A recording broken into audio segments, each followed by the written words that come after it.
One of the most important theories that people are talking about now in feminism and in gender studies is intersectionality. Intersectionality is about how people are not just one thing in terms of their identity. You're not just white or Asian or a man or a woman or rich or poor. You're a lot of different things. All these different things about you intersect. So in order to really understand society and the people in society, you have to understand that it's not a question of dichotomies. It's complicated positions where all these different important categorizations intersect. All right, this is about Bethany Coston and Michael Kimmel's article, Seeing Privilege Where It Isn't, Marginalized Masculinities in the Intersectionality of Privilege. Their main point is that privilege is not a simple either or. It can be compromised, it can be weakened for some people who are marginalized within a broad privileged category. For example, they talk mostly about male privilege. Male privilege is not you either have it or you don't. If you're male, you have male privilege. If you're not male, you don't have male privilege. It's a little more complicated because other statuses, such as race, class, sexuality, and disability, can affect how much male privilege you really have. So the dominant, hegemonic male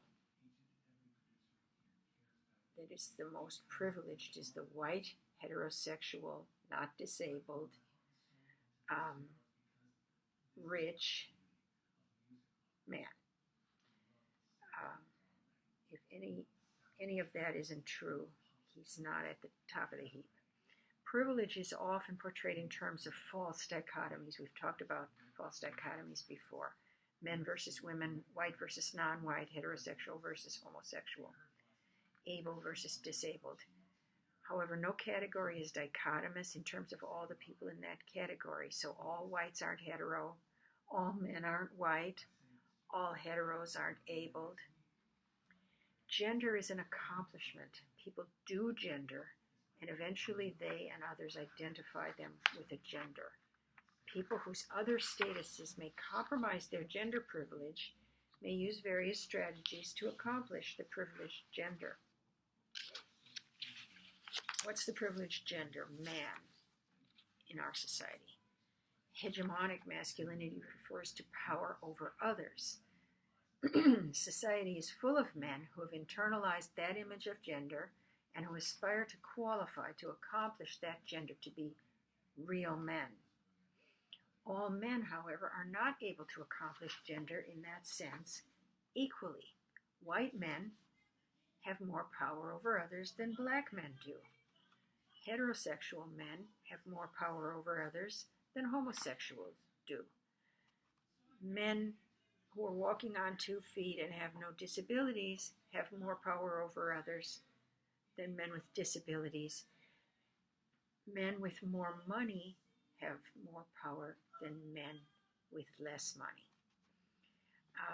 When another status, like class or sexuality, reduces one's male privilege, one may feel like he's not being treated like a real man. What do when you don't think you're being treated the way you want to be treated, the way you should be treated? Stigma. One of the most exciting sociologists that most students love to read is Irving Goffman. Irving Goffman talked about marginalization from a core identity. He refers to stigma as a spoiled identity.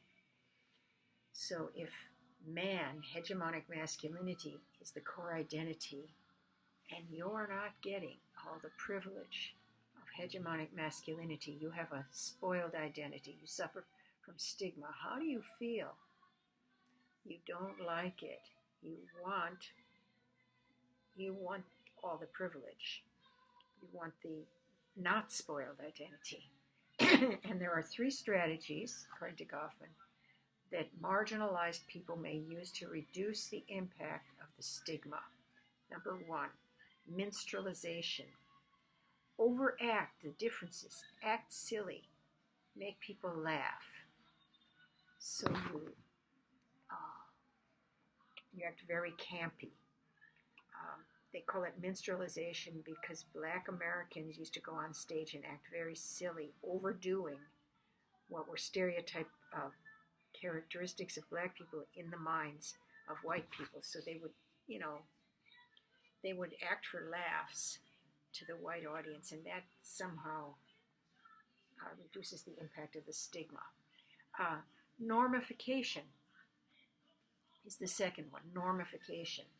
Stress how you're following the same norms. You're pretty much the same as the dominant group. So when we read the article about gay and lesbian couples wanting to be parents, that's normification. We're just like you. Okay, we're 2 women, but we're members of the PTA. We're raising children. We live in a house in the neighborhood. We're just like you. So you stress the sameness and try to minimize the differences. And the third method, number 3, is militant chauvinism. Say, okay, we're different, you're right, but we're better. We're better than the dominant group. Okay. We talked a little bit about female chauvinism in a previous discussion of a previous reading, where women stress that female nature is better, that there is a female nature and it's better than male nature. We're just nicer, smarter, gentler. We can give birth. We're just better. So that's chauvinism. You can do that with any identity. You can say our identity is better than the dominant one, the one that gets all the credit. We're different, but we're better. Okay, so let's talk about a few examples. Disabled men. There's an emphasis in capitalist societies on the warrior values of masculinity. That really is a problem for men that are in a wheelchair, for example. They can't do the warrior thing. So they need to find some way to fight however they can, but not get emotional. They have to focus on their individual abilities and skills, maybe wheelchair sports. They may also criticize masculinity norms as being false, not what it takes to really be a man. Recently, there's been a narrative, and there's even been a movie made about it, about how disabled men should not be denied the one male entitlement that is endorsed by society, and that is the male privilege to have sexual rights, to access to prostituted women. So there's a kind of a discussion. Should the nurses at a nursing home help arrange meetings with a prostitute for men in a nursing home who can't date? Should there be some legal exceptions made so that it's not illegal for a disabled man to see a prostitute, and it's not illegal for a prostitute to service a disabled man? And the interesting thing about this whole conversation is nobody talks about disabled women. Do disabled women have an entitlement to sex? Apparently not. That's a male entitlement.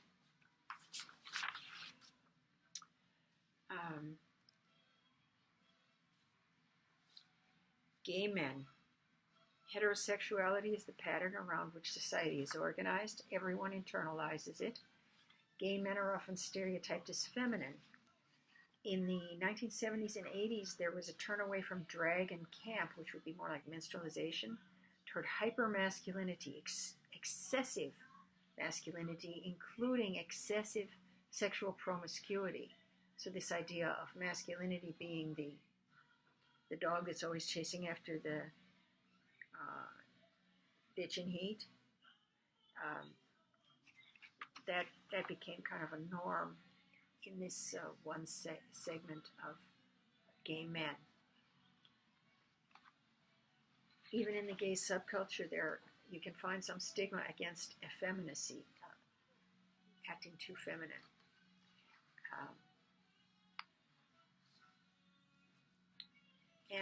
And there's also, among some gays, there's a tendency to be down on women, talk bad about women. So that's something that they can then share with straight men. But there's another camp that's a militant chauvinist in the gay community, and that would be they go right ahead and be very effeminate, be very anti-sexist, and say, yes, we're a lot like women, we're better, and we're allied with women. So they can say, I refuse male privilege.